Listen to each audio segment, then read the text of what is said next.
అమ్మా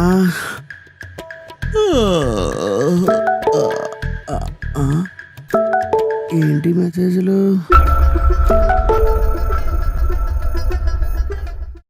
బబ్లు బబ్లు ఇక్కడ పడుకున్నావేంటి?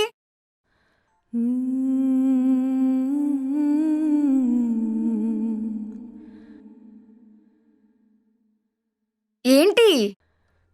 ఓసే 650, 750, 920 ఏం చేసేవి? డబ్బులు ఎలా కట్టాయి? నీకు చెప్పాను కదా మమ్మీ దగ్గరికి వెళ్ళి చిన్న చిన్న పనులు చూసుకొని వస్తాని. మమ్మీ దగ్గరికి వెళ్ళి అక్కడ నుంచి టైలర్ షాప్కి వెళ్ళి అక్కడ నుంచి నా ఫ్రెండ్ దగ్గరికి వెళ్ళి ఇంటికి వచ్చేసా. చిన్న చిన్న పళ్ళు అక్కర్లేదు, నేను కొట్టాల్సిన అవసరం లేదు. జనాలకి ఈజీగా అర్థమైపోయింది నువ్వు ఎంత దగ్గరదానో అని. అది కాదురా, ప్రతి ఒక్కరి దగ్గరికి వెళ్ళి ఎంత టైం స్పెండ్ చేసావు? 5 to 10 minutes. ఉసి ప్రతి ప్లేస్ కి క్యాబ్ టు క్యాబ్ మారే కంటే ఒకే క్యాబ్ తీసుకొని స్టాప్ టు స్టాప్ పెట్టుకుంటే అయిపోయింది కదే. 1000 రూపాయలతో అయిపోయింది, 2000 పైగా అయింది బిల్లు. ఏంటి నువ్వు తెంగడదానా? సారీ బబ్లు. సారీ ఏంటి? ఆ కవర్ ఏంటి? ఫుడ్ తెచ్చా, నీకు ఆకలిస్తుందేమో అని. ఫుడ్ తీసుకురావడం ఏంటి? ఆల్రెడీ ఇంట్లో ఫుడ్ ఉందని నువ్వే నాకు ఫోన్ చేసి చెప్పావు కదా.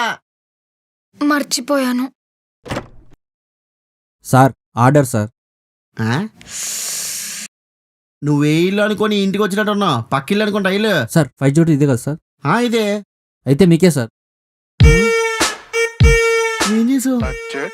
ఏంటి మళ్ళీ ఏ దగ్గర పని చేసేవే?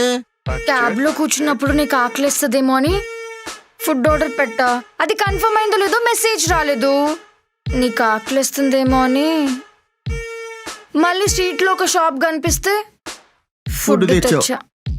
ఇక్కడ ఫుడ్, ఫ్రిడ్జ్ లో ఫుడ్, అదొక ఫుడ్, 3 ఫుడ్లు.